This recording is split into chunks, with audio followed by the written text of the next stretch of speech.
எப்படி நான் உங்களுக்கு மனசு வருது? உங்களுக்கு எப்படி மனசு வருது? 80,000 பேருக்கு முன்னாடி இசை வெளியீட்டுவே நடந்திருக்கு ஜனநாயகன். கடைசி படம் சொல்றாரு அவரு. ரொம்ப வருத்தமா இருக்குது. என்ன பண்றதுன்னே தெரியலங்க. நம்ம விஜய் ஏன்னா நம்மளை விட்டு போறாரு சினிமா உலகத்துல இருந்து. அஜித் விஜய் அஜித் விஜய் அஜித் விஜய் அஜித் விஜய் தலை தளபதி சண்டை போட்டுன்னு இருப்பாங்க ஒரு காலத்துல, தீபாவளி பொங்கல் எல்லாமே. இதுக்கப்புறம் அது நடக்காதுன்னு தெரிஞ்சு போச்சு.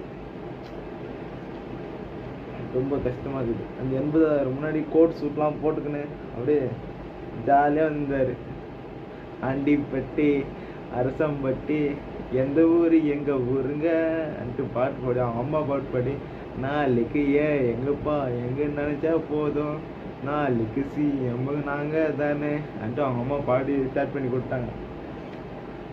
போக்கிரி பொங்கல் போக்கிரி பொங்கல் அடிக்க உதவியும் எடுக்க வச்சு அதில் எல்லாமே கறிக்க வச்சா போக்கிரி பொங்கல் போக்கிரி பொங்கல் என்னவா பாட்டு என்னவா வச்சு இது பண்ணிட்டாங்க, செலவு பண்ணிட்டாங்க. தமிழ்நாட்டில் வச்சுருந்தா என்ன சூப்பராக இருந்தது, வேற லெவலில் இருந்திருக்கும். தமிழ்நாட்டில் வச்சுருந்தா இப்போ இருக்கிறதே வைக்க மாட்டாங்கன்னு நினைக்கிறேன். மலேசியில் வச்சு 80,000 பேர் இருந்தாங்க. லாஸ்ட் படமாக இருக்கும்னு நினைக்கிறேன். பரவாயில்ல விடுங்க. நாளைக்கு 2026 ஜூன் மாதம் 3ஆம் தேதி அந்த இது தெரியும். ஜார்ஜ் கோட்டைக்கு போவார். போயிட்டு விஜய் எனும் நான் தமிழ்நாட்டில் சிஎம் ஆக பதிவு வைக்கிறேன்ட்டு சொல்லலைன்னா என் பேரை நான் மாற்றிட்டேன்.